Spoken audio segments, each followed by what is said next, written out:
Buenos días muchachos, espero que se encuentren muy bien. El día de hoy, lunes 30 de agosto, vamos a continuar con nuestra actividad 2, la cual lleva por nombre el proceso comunicativo. En este video explicativo abordaremos el concepto de información y comunicación, así como las funciones de la comunicación, los elementos y características del proceso comunicativo, el proceso comunicativo y las barreras o ruidos en la comunicación. Para comenzar, debemos identificar el concepto de información, lo cual nos menciona que es un cúmulo de datos que por lo general se realiza de manera pasiva y la cual es la mitad del proceso comunicativo y esta es unidireccional. ¿Qué quiere decir esto? Que va en una sola dirección, no hay respuesta ni interacción, solamente es compartir ciertos datos sobre algún tema. Ahora bien, ¿qué es la comunicación? La comunicación es el contenido que da significado al mensaje y se transforma en una acción, por lo que el interlocutor responde. Esto implica una doble vía. ¿Qué quiere decir? Hay una interacción tanto entre el emisor como el receptor para poder llevar a cabo la comunicación, que sería enviar un mensaje. La comunicación nos permite manifestar nuestra presencia, hacernos notar con nuestra aportación, expresar nuestra voluntad, informar nuestros deseos y necesidades y explicar nuestros motivos. Por ejemplo, cuando nosotros llegamos tarde, le explicamos al profesor que se nos pasó el camión. Nosotros usamos la comunicación para expresar también nuestros gustos, nuestras necesidades y nos permite que las personas también nos puedan conocer. Sin embargo, la comunicación está condicionada en primera a que se sepa y se pueda expresar, informar, explicar, persuadir y convencer. ¿Qué quiere decir esto? La comunicación tiene que tener la habilidad de poderse transmitir, que no haya nada que influya o interfiera para que ésta se pueda llevar a cabo. La segunda condicionante es que debe tocar resortes emotivos y psicológicos ocultos. A través de la comunicación, nosotros obtenemos información de nuestro receptor y podemos llegar incluso a conocerlo o entrar en una capa más profunda para saber sus emociones, sus sentimientos. La comunicación cuenta con 6 funciones. La primera es la función referencial, la cual nos permite transmitir información sin esperar una reacción, como ya lo habíamos visto anteriormente. En el proceso de información solamente nosotros compartimos datos y se centra principalmente en el mensaje. Un ejemplo podría ser cuando nosotros decimos hace calor. No esperamos que nadie nos conteste, simplemente informamos que efectivamente está haciendo calor. La segunda función es la emotiva, la cual se centra en el emisor y es él quien demuestra su estado físico o anímico. Un ejemplo de este tipo de función puede ser cuando nosotros decimos ay al golpearnos en el dedo chiquito del pie en el mueble o en la cama, que todos sabemos que duele bastante, o cuando pisamos un Lego. La tercera función es la conativa o connotativa. Este tipo de función trata de convencer al receptor o cambiar su postura sobre algo. El mejor ejemplo que tenemos aquí es la publicidad o los comerciales. Por lo general tratan de hacernos que nosotros compremos algún objeto, algunos tenis, alguna prenda de vestir. La cuarta función, denominada fática. Esta se centra en el canal y comprueba que la comunicación sea posible. Nos ayuda a iniciar, interrumpir, continuar o finalizar la comunicación. Un ejemplo de este tipo de función es cuando nosotros realizamos videollamadas con ustedes y les preguntamos como Talía si nos escuchan, si nos oyen. Ahí nosotros estamos comprobando que el canal, que sería la videoconferencia, esté en óptimas condiciones para poder nosotros transmitir nuestro mensaje de manera adecuada. La quinta función es la poética.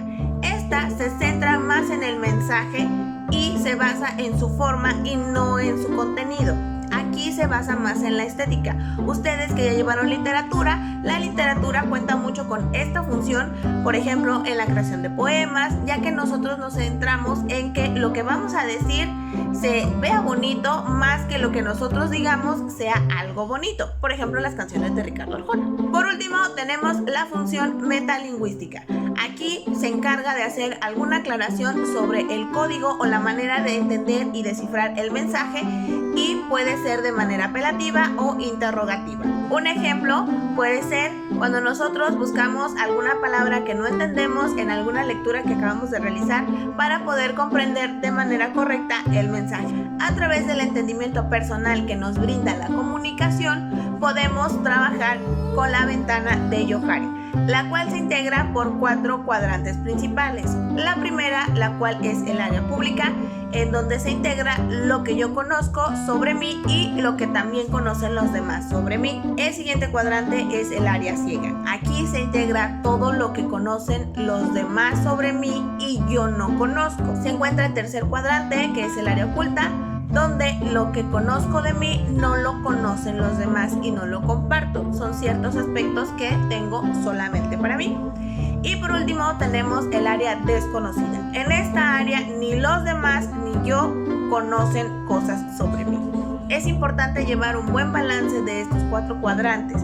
¿Para qué? Para que nosotros podamos saber hasta dónde puedo compartir con los demás, hasta dónde influye lo que los demás conocen de mí y hasta dónde yo voy a reservarme ciertas cuestiones que sean personales y que no quiera compartir con los demás, ya que también estoy en todo mi derecho de compartir o no compartir ciertas circunstancias de mi vida o de mi persona. Ahora sí, ¿qué elementos integran el proceso de comunicación? El primer elemento es el emisor, que es la persona que se encarga de enviar el mensaje. Posteriormente tenemos el mensaje, que es la información, diálogo, etcétera, que nosotros vamos a compartir con nuestro receptor, que es la persona que recibe el mensaje. Dentro de estas 2 personas hay otros aspectos que interfieren para que el mensaje pueda entenderse y llegar de manera adecuada. Lo primero que tenemos es el código. Nos ayuda a ver cómo el emisor va a mandar el mensaje, que sería la codificación. Por el lado del receptor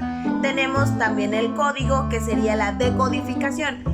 Cómo el receptor va a entender el mensaje que está recibiendo. Aquí influyen muchas cosas más. El contexto influye en cómo el receptor va a interpretar el mensaje. Es decir, todo lo que rodea al emisor como al receptor influirá en la manera de enviar y recibir la información o el mensaje que se está enviando. Dentro del mensaje existe lo que es el canal. Es el medio por el cual se hace llegar el mensaje de emisor a receptor. Si el receptor envía una respuesta al emisor, que es lo necesario para considerarse comunicación, hay una retroalimentación. ¿Qué quiere decir esto? Emisor manda mensaje al receptor, el receptor envía una respuesta a lo que llamamos retroalimentación. Sin embargo, dentro de todo este maravilloso proceso comunicativo existen las barreras o ruidos de comunicación, lo cual impide que el mensaje llegue adecuadamente. Al igual que el contexto, las barreras influyen para que el mensaje pueda ser enviado y recibido de manera correcta. ¿Y cuáles son estas barreras o ruidos de la comunicación? Existen 8 diversos tipos. Barreras físicas. Estas se dan por la distancia, el exceso de ruidos del medio ambiente, las interferencias o en la emisión o distracción.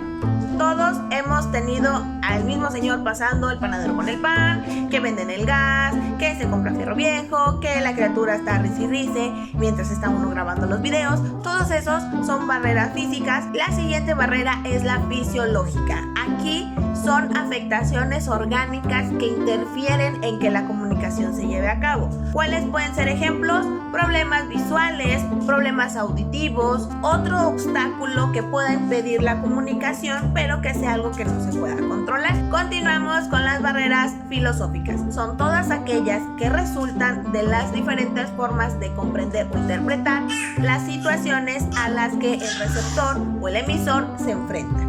Aquí influye mucho en cómo nosotros podemos ver la vida para poder llevar a cabo una buena conversación con otra persona que a lo mejor no comparte nuestra misma filosofía. Las barreras semánticas son aquellas que se dan cuando existen diferentes idiomas o problemas con el lenguaje. Puede existir una confusión en el significado de las palabras o algunos modismos.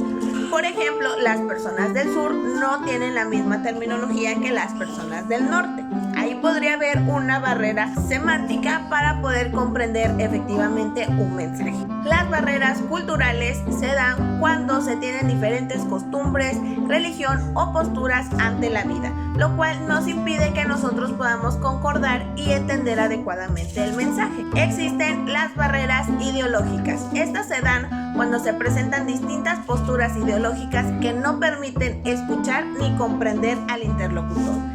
Esta barrera no permite que haya un diálogo, pues la otra persona se cierra porque no comparten la misma ideología. Por ejemplo, los pro vida y los pro aborto. Simplemente no comparten la misma ideología. Los pro aborto no están de acuerdo en que vengan niños a sufrir al mundo y los pro vida no están de acuerdo en que vengan a matar a las criaturas. Sin embargo, ninguna de estas partes da su brazo a torcer, por así decirlo, para escuchar los argumentos sólidos que presenta una u otra parte. No compartes lo que yo creo, entonces simplemente te bloqueo. Las barreras administrativas surgen por la falta de planeación, una expresión deficiente o una mala retención, lo cual nos lleva a evaluar precipitadamente alguna situación. Aquí se puede dar un ejemplo, los chismes de oficina, ¿no? Pues es que el jefe me dijo, que te dije, cuando realmente no se dijo eso. Es muy común en las organizaciones ver este tipo de barreras porque por lo general cada quien está en su mundo y no está prestando atención. Por ejemplo, cuando se realizan juntas muy extenuantes, las personas pierden el interés y a final de cuentas no se capta el mensaje principal por el motivo que se hizo la reunión. Por último, las barreras psicológicas. Estas barreras surgen cuando hay problemas psicológicos o personales del individuo. Aquí puede entrar la timidez, los prejuicios o el autismo o alguna otra condición mental que afecte que una persona pueda comprender el mensaje.